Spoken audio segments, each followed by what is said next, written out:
కొండా సురేఖ మాట్లాడిన మాటల మీద మనతో పాటు మాట్లాడేందుకు మాజీ ఎంపీ మాలోతు కవిత గారు ఉన్నారు. కవిత గారు, గతంలో ఇప్పుడు మంత్రిగా ఉన్నటువంటి వ్యక్తి, మీ జిల్లాకి సంబంధించినటువంటి మంత్రి, ఈరోజు మాట్లాడినటువంటి మాటలను యావత్ తెలంగాణ సమాజం చూసింది, మీరు కూడా చూసుంటారు. ఆమె వ్యాఖ్యలను ఎట్లా చూస్తారు మీరు? సురేఖ గారు వారు ఏదైతే ఇంతకుముందు చూశాను వారు మాట్లాడింది సోషల్ మీడియాలో, చాలా అంటే మంత్రి అని ఒక అహంకారంతో ఫస్ట్ వారు ఒక మహిళ అని చెప్పి మర్చిపోయి వారు అధికారం యొక్క అహంకారంతో మాట్లాడుతున్న విషయాలు స్పష్టంగా కనపడతా ఉన్నాయి. వారు మంత్రి అయినప్పటి నుంచి ఎప్పుడు మాట్లాడినప్పుడు కూడా ఏది మాట్లాడినా కూడా మహిళను కించపరిచేటట్టుగా మాట్లాడుతూ ఉన్నారు. ఒకసారి కవిత గారి గురించి మాట్లాడడం, పదే కూడా ఏ విషయానికి వచ్చినా, ఇప్పుడు వాళ్ళ కేటీఆర్ గారి విషయానికి వస్తే వాస్తవం యావత్ సినిమా ఇండస్ట్రీ అంతా కూడా చాలా సిగ్గుపడాలి. ఎందుకంటే రాష్ట్రంలో సినిమా ఇండస్ట్రీ వాళ్ళు కూడా స్పందించాలి. ఎందుకంటే ఈ సినిమా ఇండస్ట్రీ వాళ్ళకు కూడా మనం కూడా అందరం గౌరవించుకోవాలి. కానీ కేటీఆర్ గారికి వ్యక్తిగతంగా కూడా ఆయన మహిళల్ని గౌరవించే వ్యక్తి కేటీఆర్. అటువంటి వ్యక్తిని పట్టుకొని ఎప్పుడు పడితే ఎలా పడితే అట్లా అంటే రాష్ట్రంలో ఏదో పెద్ద దానికి ఏదో పేరు రావాలనో లేకపోతే ఎక్స్పోజ్ కావాలనో ఇంకేదో చేయాలనే ఉద్దేశంతో కేటీఆర్ యొక్క వారి యొక్క పరువు ప్రతిష్టల్ని మొత్తం కూడా పోయే విధంగా కూడా అడ్డగోలు మాట్లాడితే మాత్రం ఖబర్దార్ కొండా సురేఖ గారు మేము ఊరుకునే లేదు. ఎందుకంటే యావత్ తెలంగాణ రాష్ట్రంలో మహిళలు మీద అందరూ సిగ్గుపడతా ఉన్నాం. మీ గురించి తెలుసు, పూర్తి తెలుసు. మన వరంగల్ జిల్లాలో ఉన్న ప్రతి ఒక్కరు తెలుసు మీ యొక్క విధానము, మాట్లాడే విధానం. మీరు మహిళల్ని ఏదైతే కించపరిచి మాట్లాడుతూ ఉన్నారో అది మేము పూర్తిగా ఖండిస్తూ ఉన్నాం.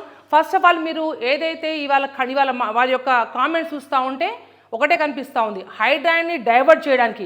నిజంగా మీకు చిత్తశుద్ధి ఉంటే, మీరు ఒక మహిళా మంత్రి అయి ఉంటే, మీరు ఫస్ట్ ఆఫ్ ఆల్ హైడ్రాలో ఎన్నో వేల కుటుంబాల మహిళలు, గర్భిణీలు, ఇవాళ చిన్నపిల్లలు, ముసలి వాళ్ళందరూ కూడా రోడ్డున పడి వాళ్ళు లబోదివ నోరు మొత్తుకొని ఏడుస్తూ ఉన్నారు. అటువంటి కుటుంబాలకు, మహిళలకు అందరూ మీరు బాసటగా నిలవండి. మీరు రేవంత్ రెడ్డి గారు కొట్లాడి హైడ్రాన్ ఆపించి ఆ కుటుంబాలకు ఒక మహిళా కుటుంబాలు నిలబడే విధంగా మీరు ఉండాలని చెప్పి నేను కోరుతా ఉన్నా. కానీ మీరు ఏదైతే అర్ధరహితంగా పనికి మాలిన చెత్త మాటలు మాట్లాడుతుండ్రో ఖబర్దార్. మీరు ఇంకోసారి కేటీఆర్ గురించి ఎటువంటైనా మాటలు మాట్లాడితే ఊరుకునే లేదు. అనవసరంగా కన్వెన్షన్ అని లేకపోతే నాగార్జున గారి మీరేమైనా పోయి చూసారా అండి? మీరు మాట్లాడి అడ్డుగలు ఆ మాటలు ఎందుకు మాట్లాడుతున్నారు? మీ విలువను మీరు ఎందుకు దిగజార్చుకుంటున్నారు? మీ మాటలు నిజంగా చాలా ఒక మహిళగా మేము సిగ్గుపడతా ఉన్నాము. ఇంకోసారి ఇటువంటి మాట్లాడుతూ ఊరుకునే లేదు మాత్రం యావత్ మన రాష్ట్రంలో ఉన్న ప్రతి ఒక్క మహిళలు కూడా మిమ్మల్ని ఉరుకుచ్చి కొట్టే పరిస్థితి వస్తూ ఉంటుంది. కొద్దిసేపటి కిందటే సీతక్క కూడా మాట్లాడారు ఇవే వ్యాఖ్యలపైన. ఈరోజు ఎంగిల్పూల బతుకమ్మ అయినటువంటి బతుకమ్మ పండుగ రోజే కేటీఆర్ గారి దగ్గర నుంచి ఇట్లాంటి గలీజ్ మాటలు వినాల్సి వస్తుంది అని సీతక్క అంటున్నారు. ఏం చెప్తారు? ఒకటి సీతక్క మాట్లాడినా, మన కొండా సురేఖ గారు మాట్లాడినా వీరి వెనుక రేవంత్ రెడ్డి గారు వెనుకుండి. ఎందుకంటే ప్రతిరోజు కూడా పూర్తి స్థాయిగా ఇవాళ కాంగ్రెస్ ప్రభుత్వం పూర్తిగా కూడా ఫెయిల్ అయిన విషయాన్ని మన తెలంగాణ రాష్ట్రం మొత్తం చూస్తూ ఉన్నాం. అన్నింటిలో రైతాంగంలో కానీ, మహిళా విషయంలో కానీ, ప్రతి ఒక్క రంగంలో కూడా రైతు రుణమాఫీ కానీ, రైతు బంధు ఇవ్వడం కానీ అన్నింటిలో ఫెయిల్ అయినట్టు స్పష్టంగా కనపడుతుంది. ఇక హైడ్రా విషయానికి వస్తే అందరూ అని ఉంచే పరిస్థితి వాళ్ళ కాంగ్రెస్ ప్రభుత్వంతో ఏర్పడింది. అవన్నీ కూడా డైవర్ట్ చేయడానికి రోజు వాళ్ళు ఎంక్వైరీ చేసుకున్న, వాళ్ళ ఇంటెలిజెన్స్ రిపోర్ట్ చూసుకున్న కాంగ్రెస్ పార్టీ యొక్క గ్రాఫ్ పూర్తిగా పడిపోయిందని తెలుసుకున్నారు. కాబట్టి వాళ్ళు పూర్తిగా డైవర్ట్ చేయడానికి, ఈ టాపిక్ని డైవర్ట్ చేయడానికి రేవంత్ రెడ్డి గారు వెనుకుండి సీతక్కను కానీ ఇటు కొండా సురేఖను కానీ వెనుకుండి నడిపిస్తారని స్పష్టంగా కనబడతా ఉంది. ఇప్పుడు మహిళల మీద మాట్లాడుతున్నటువంటి కొండా సురేఖ గారు గతంలో మొన్న జరిగినటువంటి అసెంబ్లీ సెషన్స్లో సబితా ఇంద్రారెడ్డి, సునీత లక్ష్మారెడ్డి గారి మీద సీఎం నడి సభలో చేసినటువంటి కమెంట్స్ అప్పుడు సభలోనే ఉన్నారు కొండా సురేఖ కూడా.